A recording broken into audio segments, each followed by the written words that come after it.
Hello everyone. हाँ जी students, हमने 14 तक एक्सरसाइज 5.2 अर्थमेटिक प्रोग्रेशन के क्वेश्चंस कर लिए थे। आइए स्टार्ट करते हैं 15th सम। For what value of n are the nth terms of two APs 63, 65, 67 up to so on and the second AP is 3, 10, 17 equal. n ਦੇ ਕਿਹੜੇ ਮੁੱਲ ਦੇ ਲਈ ਦੋਵੇਂ ਅੰਕ ਗਣਿਤਿਕ ਲੜੀਆਂ ਜਿਹੜੀਆਂ ਕਿ ਦਿੱਤੀਆਂ ਹੋਈਆਂ ਨੇ ਦੇ nਵੇਂ ਪਦ ਬਰਾਬਰ ਹੋਣਗੇ। हाँ जी students, in this question two APs are given here. The one is 63, 65, 67 up to so on, and the second AP is 3, 10, 17 up to so on. These two APs are given. In this case, in both of these two cases, A is 63. D हम कैसे find out करेंगे? A2 minus A1 करके find out करते हैं। Mean 65 minus 63 कितना आ जाएगा? ये 2। मीन्स इस केस में A है हमारे पास, जो पहला पद होता है वो है 63, जो साझा अंतर D कॉमन डिफरेंस वो आ गया 2। अब देखिए इसमें फर्स्ट टर्म कौन सी है? पहला पद 3 और D वो कितना आ जाएगा हमारे पास? 7। A2 माइनस A1 करके। लेकिन अब इस चीज़ का ध्यान रखेंगे स्टूडेंट, अब अगर हम दोनों तरफ A ही लिखेंगे, A की सिंबल यूज़ करेंगे स्मॉल ए, तो हमारे पास क्वेश्चन करते वक्त प्रॉब्लम आएगी, क्योंकि फिर ये कैंसिल कर देंगे हम। जबकि आप देख सकते हो इसमें A 63 है और यहाँ पर A 3 है, तो एक A से बात नहीं चलेगी A की क्वेश्चन में, तो हम चेंज कर लेते हैं, इसको हम A डैश कह देते हैं। से A dash is equal to 3, क्योंकि जब हम ए के क्वेश्चन में बात कर रहे होते हैं और ए के सिंबल यूज़ करें दो अलग अलग टर्म्स के लिए, दो अलग अलग नंबर्स के लिए, तो वहाँ पे क्वेश्चन गलत हो जाता है। तो इसको मैंने ए डैश कह दिया और डी डैश कह देते हैं हम कॉमन डिफरेंस साझे अंतर को। वो क्या हो जाएगा? 10 माइनस 3 7। अब देखिए इन्होंने पूछा है for what value of n are the nth terms of these two AP equal. कहते हैं n की कौन सी वैल्यू के लिए ये दोनों APs आपस में इक्वल होंगी, या ये कह लो किस पद पर जाकर इन दोनों APs की जो संख्याएं हैं वो सेम होंगी। आप देख सकते हो ये 2-2 करके आगे बढ़ रही है, ये 7-7 नंबर करके आगे बढ़ रही है, तो कहीं जाके इनकी कोई संख्या होगी जो आपस में इक्वल होगी। वो पद पता करना है, वो स्थान पता करना है। तो मान लेते हैं कि दोनों का nth टर्म जो है वो आपस में इक्वल होगी। हमें नहीं पता कि कौन से स्थान पर वो इक्वल होंगी, हमने लेट कर लिया। लेट इसकी nth टर्म और इसकी nth टर्म दोनों में n सेम यूज़ किया है, क्योंकि हमने इक्वल ही निकालना है। तो इसकी nth टर्म इसकी nth टर्म के इक्वल होगी, इसको मैंने a डैश n कह दिया। an का formula a plus n minus 1 into D, a dash n, इसमें हमने फर्स्ट टर्म को a डैश माना है और कॉमन डिफरेंस को d डैश। हाँ जी, a is 63 plus n minus 1 and d is 2। A dash is 3 plus n minus 1, D dash कितना है? 7। तो ये आ जाएगा 63 plus 2n minus 2 is equal to 3 plus 7n minus 7। हाँ जी, सारी टर्म्स हम जो राइट हैंड साइड पर हैं इसको हम ले आते हैं लेफ्ट हैंड साइड पर। सो 63 माइनस 62, इसको मैंने 61 लिख दिया, minus 3 minus 7n plus 7 is equal to 0। हाँ जी, माइनस 3 प्लस 7 ये कितना हो जाएगा हमारे पास? Plus 4 plus 2n minus 7n minus 5n is equal to 0। So 65 minus 5n is equal to 0। हमारे पास आ गया 65 इज इक्वल टू 5n। 5 इसके साथ मल्टीप्लाई हो रहा है तो 65 से डिवाइड हो जाएगा, तो ये आ जाएगा हमारे पास 13। means nth term, sorry 13th term of given two APs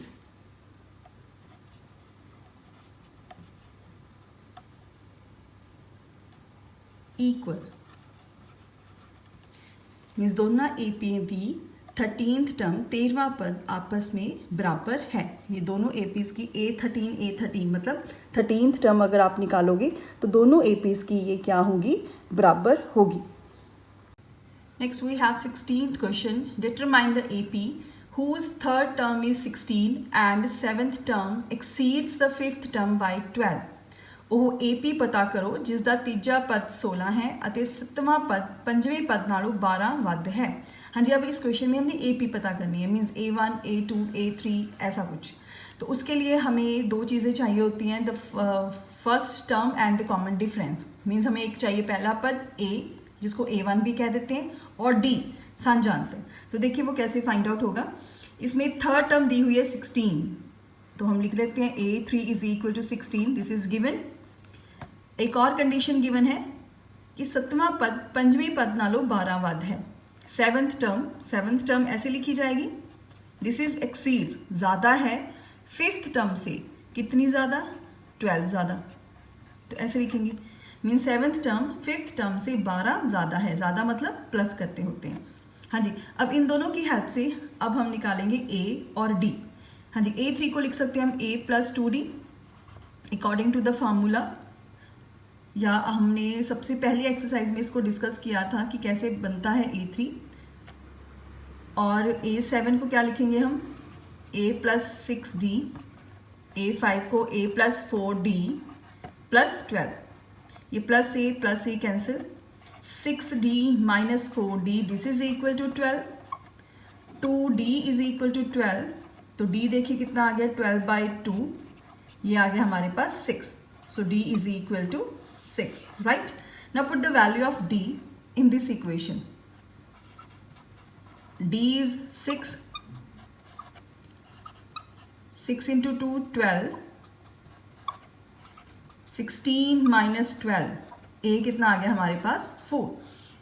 देखिए अब हमारे पास दोनों ये हैं, A भी है D भी है, और इससे AP बनाना बहुत इजी होता है। तो AP में AP becomes, फर्स्ट टर्म लिखते होते हैं पहले, वो है 4, पहला पद 4। दूसरा पद कैसे बनता है, पहले पद में D को जोड़कर, मीन्स 6 + 4 10। तीसरा पद कैसे बनता है, A2 में D को जोड़कर 16। अगर नेक्स्ट बनाना हो तो वो कैसे बनेगा, A3, अगर A4 बनाना है तो A3 में 6 जोड़कर, ये आ जाएगा 22। So this is the required AP, right. Next 17th question है, find the 20th term from the last term of the AP। AP is 3, 8, 13 up to so on 253। इस AP विच अंतिम पद तो 20वां पद पता करो।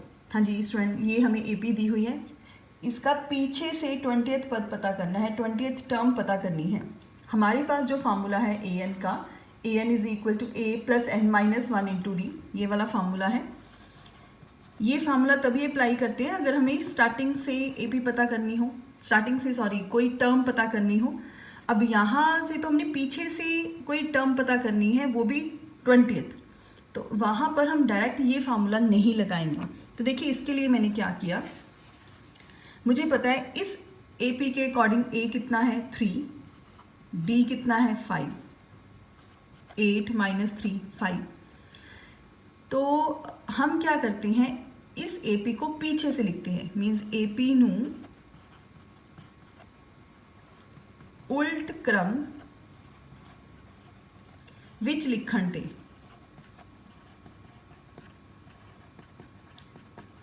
हाँ जी, पीछे से मतलब पहले 253 पहले लिख लेंगे, हमें पता है 5 का अंतर है, इसके बाद 248 आएगा, इसके बाद 243 आएगा, अप टू सोन कहाँ तक 8 3, ठीक है। ये मतलब 3 जो पहले फर्स्ट टर्म थी अब वो लास्ट टर्म बना देते हैं हम।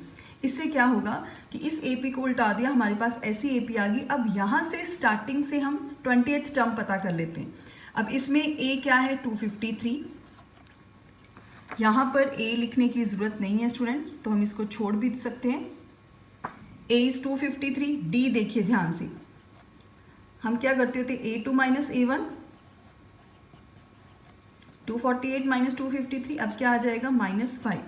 तो इस AP से इस AP को अगर हमने बनाया तो देखो A में भी फ़र्क पड़ा है, A पहले 3 था, अब A 253 है, और D में भी डिफरेंस आया है। D यहाँ पर 5 था, यहाँ पे D क्या बन गया -5। इस चीज़ का ध्यान रखना है, मोस्टली स्टूडेंट यहाँ पे +5 ही लिख देते हैं, इससे आंसर नहीं आएगा। तो हमने 20th टर्म पता करनी है, उसके लिए हमने AP को ही उल्टा दिया बिकॉज पीछे से पता करनी थी।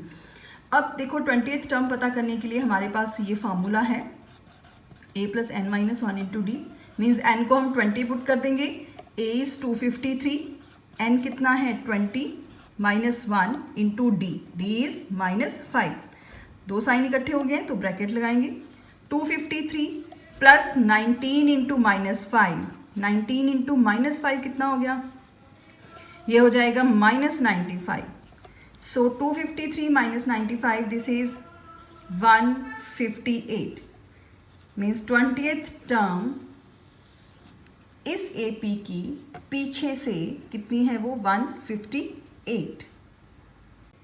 18th question is the sum of the 4th and 8th terms of an AP is 24 and the sum of the 6th and 10th terms is 44. Find the first 3 terms of the AP.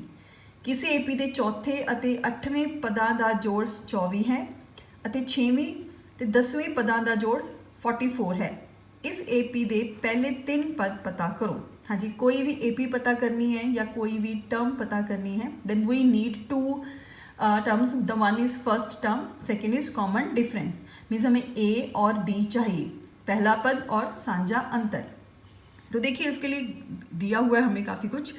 4th and 8th term का सम वो है 24, 4th term होती है A4, 8th term होती है A8, इनका सम दिया हुआ है, सम मीन्स जोड़, वो हो गया 24।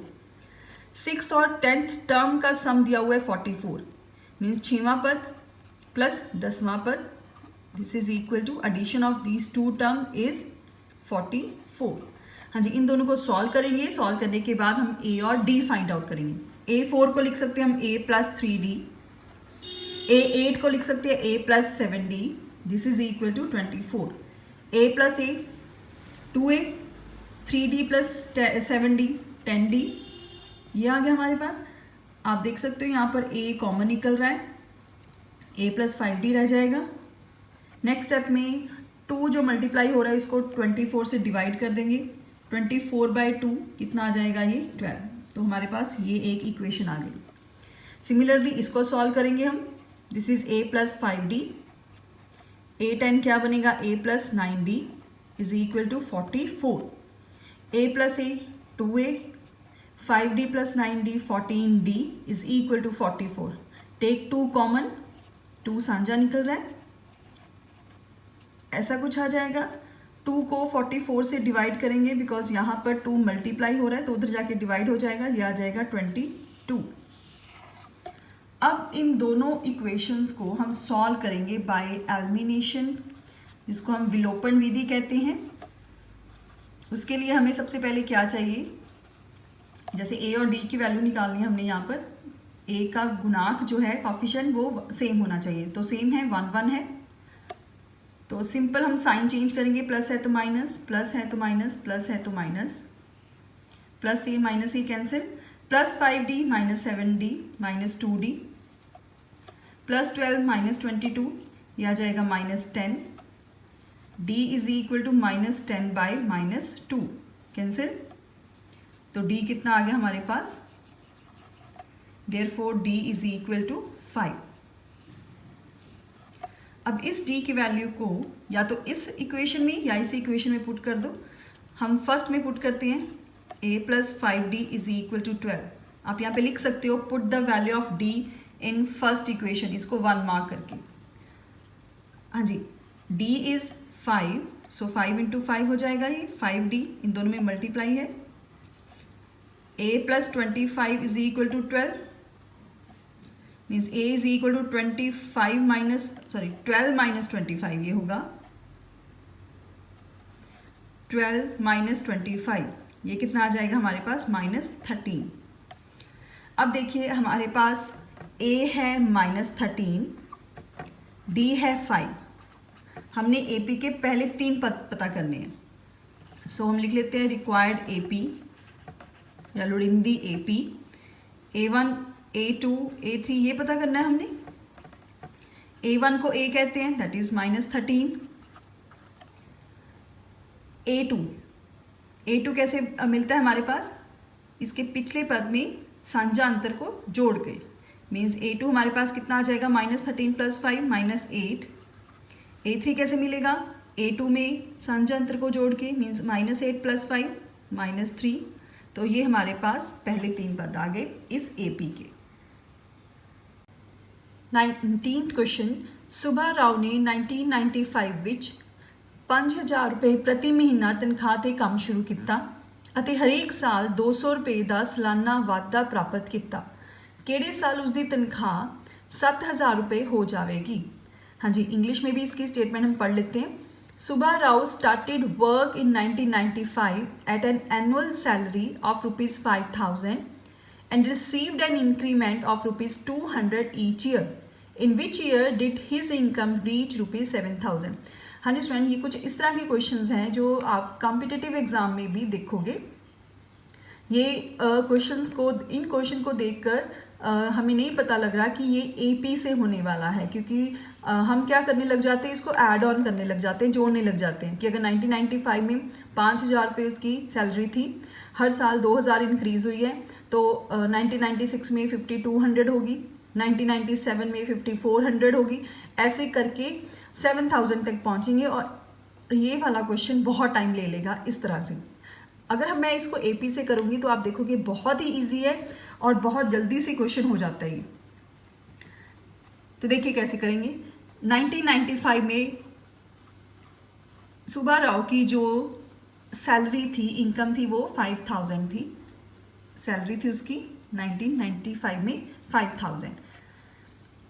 सेकेंड ईयर उसकी सैलरी कितनी हो गई, 1996 में उसकी सैलरी होगी 5200, क्योंकि 200 का जो इंक्रीमेंट उसको हर साल लगता है उसकी वजह से उसकी 5200 हो गई है। 1997 में कितनी हो जाएगी, सिमिलरली 5400। हमने पता करना है कि किस ईयर में उसकी सैलरी जाकर 7000 होगी, राइट। तो यहाँ पे मैंने क्वेश्चन मार्क लगा दिया, मीन्स किस ईयर में जाके उसकी सैलरी 7000 होगी। तो हमें पता है उपरोक्त जो है, उपरोक्त लड़ी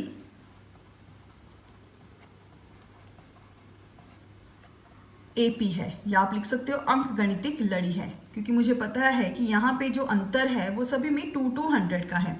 सो A कितना आ गया 5000, D कितना है, A2 - A1 करते हैं, मीन्स 5200 - 5000 करेंगे हम, so D is 200, right. Now we need to find out the place of this 7000। जैसे इसका प्लेस A1 है, इसका प्लेस A2 है, इसका प्लेस A3 है, तो इसी तरह से हम इसका प्लेस पता करेंगे कि इसका प्लेस कौन सा है। अगर हमें इसका प्लेस पता लग जाएगा तो हमें पता लग जाएगा कि किस साल में जाकर उसकी जो इनकम है वो 7000 हुई होगी। हाँ जी स्टूडेंट, तो अगर हमने किसी भी संख्या का प्लेस पता करना होता है तो हम उसको मान के चलते हैं कि वो nth टर्म के इक्वल है, मीन्स वो nवां पद है जिसमें हमें n नहीं पता। सो A + n - 1 into D, A is 5000, n हमें पता नहीं है, D है हमारे पास 200 is equal to 7000।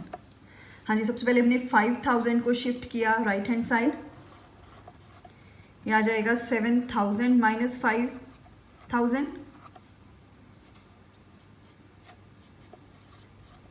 This is 2000। So n - 1, 2000 divided by 200, हाँ जी, ये कट होके कितना आ जाएगा 10। So n - 1 is equal to 10, n is equal to 10 + 1, कितना आ जाएगा n हमारे पास 11, मीन्स 11th ईयर 11 साल बाद उसकी जो सैलरी है वो 7000 होगी। इट मीन्स 11 ईयर बाद उसकी सैलरी 7000 होगी। अब 11 ईयर्स मतलब 1995 से स्टार्ट हो रहा है, तो आफ्टर 11 ईयर्स वो 2005 में उसकी सैलरी हो जाएगी 7000। नेक्स्ट 20th क्वेश्चन है, रामकली ने किसी साल के पहले हफ्ते 5 रुपये की बचत की ਅਤੇ फिर अपनी हफ्तावारी बचत ₹1.75 ਵਧਾਉਂਦੀ ਗਈ। जेकर nवें हफ्ते ਵਿੱਚ ਉਸਦੀ हफ्तावारी बचत ₹20.75 ਹੋਵੇ ਤਾਂ n पता करो। Ramkali saved ₹5 in the first week of a year and then increased her weekly savings by rupees 1.75 means 1 rupee 75 paisa. If in the nth week her weekly savings becomes rupees 20 rupee 75 paisa, then find n. हाँ जी, जो रामकली है उसने पहले हफ्ते 5 रुपये की बचत की, फिर हर हफ्ते उसने 1 रुपये 75 पैसे अपनी बचत बढ़ा दी। कहते एनवें हफ्ते विच बताइए उसकी जो बचत है वो एन पता करना है हमने, जब उसकी बचत 20 रुपये 75 पैसे हो गई। हाँ जी, हमें फिर से ये देखो एपी का क्वेश्चन नहीं लग रहा, क्योंकि यहाँ पे कहीं पे भी एपी मेंशन नहीं है या एपी के बारे में बात नहीं की हुई, लेकिन हम इसको एपी से करेंगे और बहुत ही सिंपल हो जाएगा ये क्वेश्चन। फिर मीन्स किस हफ्ते में जाकर उसकी बचत 20 रुपये 75 पैसा होगी। हाँ जी, फर्स्ट वीक में उसकी बचत कितनी थी, सेविंग थी 5 रुपये, फिर उसने 1.75 कर दी, मीन्स इसमें 1.75 जोड़ेंगे तो 6.75 हो जाएगा, मतलब सेकेंड वीक उसने इतने पैसे जोड़े। थर्ड वीक इसमें 1.75 ऐड करते हैं, उतने पैसे इसने जोड़े, मीन्स कितना आ जाएगा ये हमारे पास,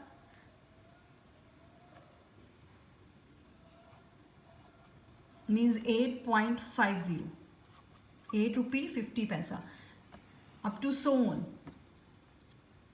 हमने कहाँ तक पता करना है कि 20.75 उसकी किस हफ्ते में जाकर बचत हुई, 20 रुपये 75 पैसे। तो देखिए इसको हम कहेंगे एपी है, बिकॉज 1.75 ऐड करके यहाँ तक पहुँचे हैं, तो हम लिखेंगे उपरोक्त लड़ी एपी है, जिसमें ए है हमारे पास 5 और डी कितना है हमारे पास 1.75। हाँ जी, इसका स्थान पहला, क्योंकि पहले हफ्ते उसने 5 जोड़े हैं, इसका स्थान दूसरा, दूसरे हफ्ते उसने इतने जोड़े हैं। हमने पता करना है कि किस हफ्ते में उसने 20 रुपये 75 पैसे जोड़े हैं। तो किसी भी संख्या का स्थान पता करने के लिए उसको हम मान के चलते हैं an, right? Then write the formula of an. This is a plus n minus 1 into d. Now we have the value of a and d. Put the value of a, this is 5. Put the value of d, this is 1.75 is equal to 20.75. हाँ जी, पहले 5 plus हो रहा है तो उधर जाके minus हो जाएगा, 20.75 माइनस 5, n माइनस 1 इंटू 1.75। हाँ जी, देखिए इसको माइनस कैसे करना है, पहले हमने लिखा 20.75, 5 माइनस करना है तो डेसिमल के नीचे डेसिमल। हाँ जी, माइनस करने के बाद ये आ जाएगा हमारे पास 15.75, n minus 1 is equal to 15.75 divided by, क्योंकि ये मल्टीप्लाई हो रहा है इधर आके हो जाएगा डिवाइड। अब देखिए दोनों के डेसिमल दशमलव जो है वो कट हो जाएंगे, बिकॉज यहाँ पे भी 2 डिजिट पहले डेसिमल है, यहाँ पर भी 2 डिजिट के पहले डेसिमल है, तो ये डेसिमल इस डेसिमल से कट हो गया। सो n माइनस 1 सिंपली हमारे पास रह गया 1575 डिवाइडेड बाय 175। हाँ जी, इसको कैंसिल किया, मुझे पता है ये 9 पे कैंसिल होगा, बिकॉज 175 9s are 1575। सो n minus 1 is equal to 9, n is equal to 10। इसका मतलब कि 10वें हफ्ते में जाकर उसकी जो सेविंग है, बचत है, वो होगी 20 रुपये 75 पैसे। हाँ जी स्टूडेंट, तो इसके साथ हमारी एक्सरसाइज 5.2 कंप्लीट हो जाती है। इस एक्सरसाइज को अच्छी तरह से समझिए और अपनी फेयर नोटबुक पे लिखिए। बड़ी जल्दी मिलते हैं हम आपको नेक्स्ट एक्सरसाइज के साथ। Thank you so much.